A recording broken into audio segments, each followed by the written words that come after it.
sex with a banana, so. Why is this light stand so short? I'm short. It just doesn't make sense. Nothing in life makes sense. Oh, I don't want to hurt you. Not now, anyway. So, first of all, I want to say thank you to Labyrinth. That was an amazing, amazing performance. I thought, I'm a huge fan of his. I heard his song Jealousy, and I play it over and over again, and I cry over and over again. He's truly amazing. I'm touched. Can I put this down?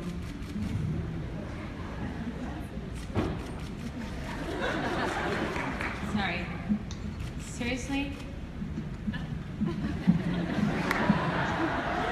It's better this way.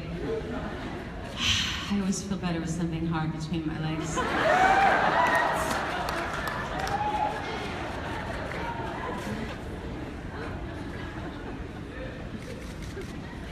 I stand before you as a doormat. Oh, I mean a female entertainer. Yeah. Thank you for acknowledging my ability to continue my career for 34 years in the face of blatant misogyny, sexism, constant bullying, and relentless abuse. When I started, there was no internet, so people had to say it to my face. There were very few people I had to clap back at because life was simpler then. People were just dying of AIDS everywhere. Manhattan was under the siege of a plague, and it wasn't safe to be gay. It wasn't cool to be associated with the gay community. When I first moved to New York, I was a teenager. It was 1979, and New York was a very scary place. In the first year, I was held up at gunpoint, raped on a rooftop with a knife digging into my throat, and I had my apartment broken into and robbed so many times, I just stopped locking the door. In the years to follow, I lost almost every friend I had to AIDS, or drugs, or gunshot. As you can imagine, all these unexpected events not only helped me become the daring woman that stands before you, but it also reminded me that I am vulnerable. And in life, there is no real safety except self-belief. And an understanding that I am not the owner of my talents. I'm not the owner of anything. Everything I have is a gift from God. And even the shitty, fucked up things that happened to me, that still happen to me, are also gifts to teach me lessons and make me stronger. No matter how much I cry about it when I'm alone, no matter how much I rant about the unfairness of it all to any friend who will listen. I'm not here so much because I care about awards. I'm here because I want to say thank you. I'm receiving an award for being Woman of the Year, so I ask myself, what can I say about being a woman in the music business? What can I say about being a woman? When I first started writing songs, I didn't think in a gender-specific way. I didn't think about feminism. I just wanted to be an artist. I was, of course, inspired by Debbie Harry and Chrissie Hynde and Aretha Franklin, but my real muse was David Bowie. He embodied male, yes, sorry. He embodied male and female spirit, and that suited me just fine. He made me think there were no rules, but I was wrong. There are no rules. if you're a boy. If you're a girl, you have to play the game. What is that game? You are allowed to be pretty and cute and sexy, but don't act too smart. Don't have an opinion. Don't have an opinion that is out of line with the status quo, at least. You are allowed to be objectified by men and dress like a slut, but don't own your sluttiness. And do not, I repeat, do not share your own sexual fantasies with the world. Be what men want you to be, but more importantly, be what women feel comfortable with you being around other men. And finally, do not age, because to age is a sin. You will be criticized, you will be vilified, and you will definitely not be played on the radio. When I first became famous, there were nude photos of me in Playboy and Penthouse magazine. Photos that were taken from art schools that I posed for back in the day to make money. They weren't very sexy. In fact, I looked quite bored. I was. But I was expected to feel ashamed when these photos came out, and I was not, and this puzzled people.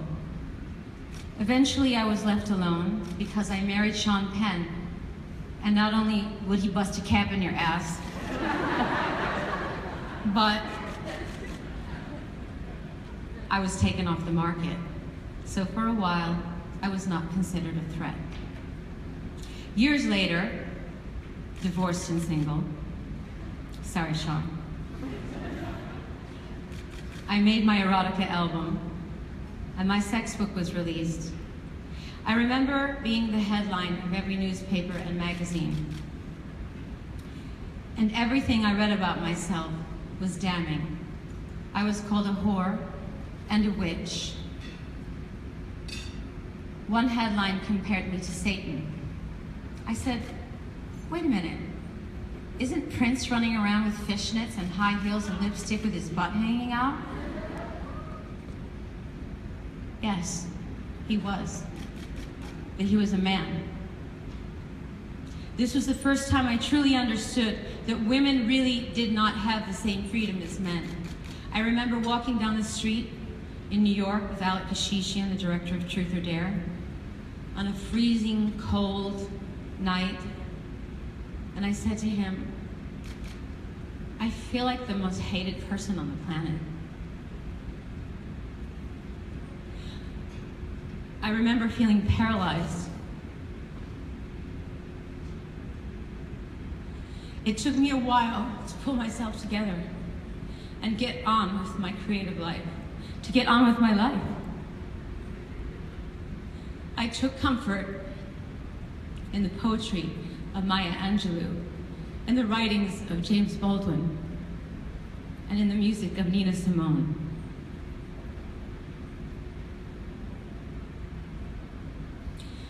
I remember wishing that I had a female peer that I could look to for support.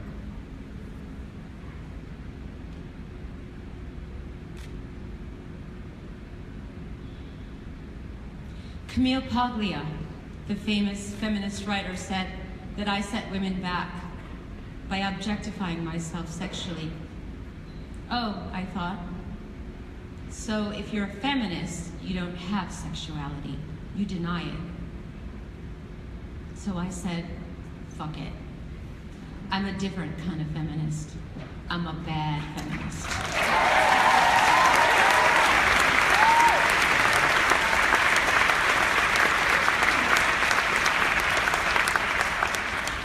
A few years later, my daughter was born, and this new life gave birth to my album Ray of Light, and an interest in universal laws, the concept of cause and effect, and the desire to have a spiritual life. I realized that I could not be a victim any longer, that everything happened for a reason, and my job was to learn from every shitstorm I wandered into, and to persevere. In 1984, and I know I'm jumping backwards, I made my first big TV appearance on the Dick Clark Show, and I sang my song, Holiday. At the end of the show, Dick shoved a microphone in my face, and he asked me if I had any plans for the future, and I said, yeah, I want to rule the world. I watched that footage, I look back at that moment, and I am stunned by my audacity. I had not planned to say that, it just fell out of my mouth, like most things. However, my ego understood years later that if you ask the universe for a lot, you're gonna get a lot. It just won't always be pleasant. So once you embrace and accept this universal law, you just might survive not only the entertainment business, not only the music business, but you just might survive this crazy thing called life. My nose is now running.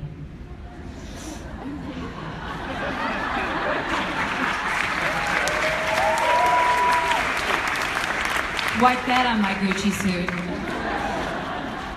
I said this last week in Miami at my fundraiser, and I'll say it again. People say that I'm so controversial, but I think the most controversial thing I have ever done is to stick around.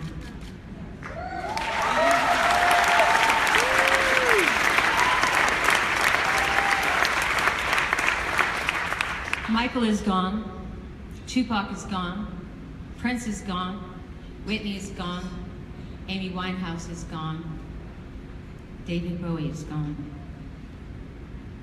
but I'm still standing.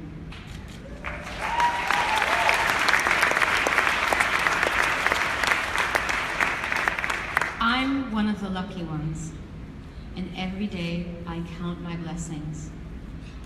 There are so many other chapters I'd like to share with you, but they said I only had 3 minutes, and I'm pretty sure I went over that.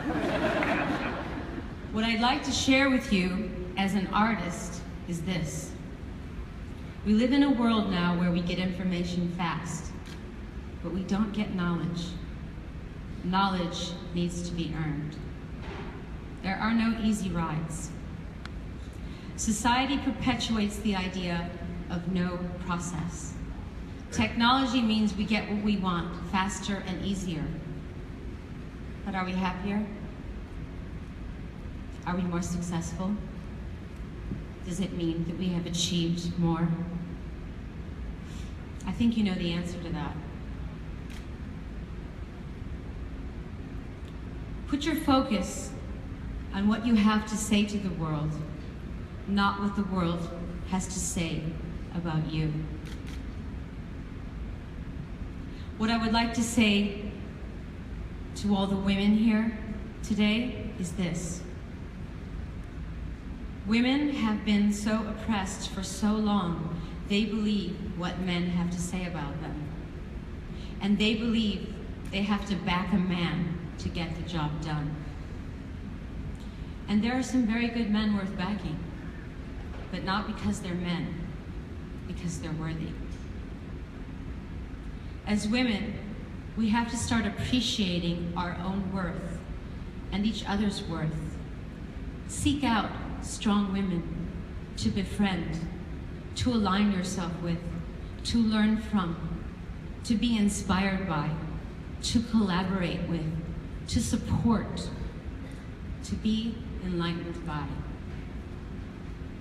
True solidarity amongst women is a power all on its own, and no opposing force stands a chance in the face of this solidarity. But women need to feel secure enough to trust themselves, to believe in themselves, and when we do, we will be unstoppable.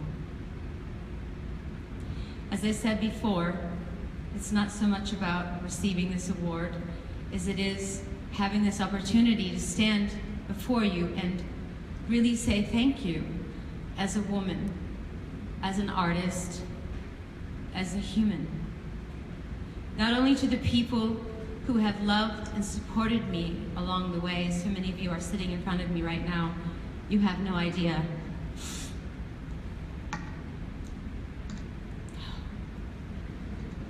You have no idea how much your support means.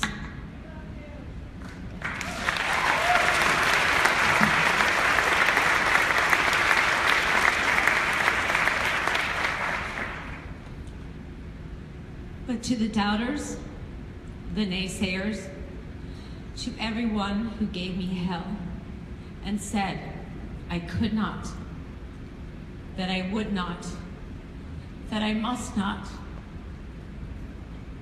your resistance made me stronger, made me push harder, made me the fighter that I am today, made me the woman that I am today. So thank you.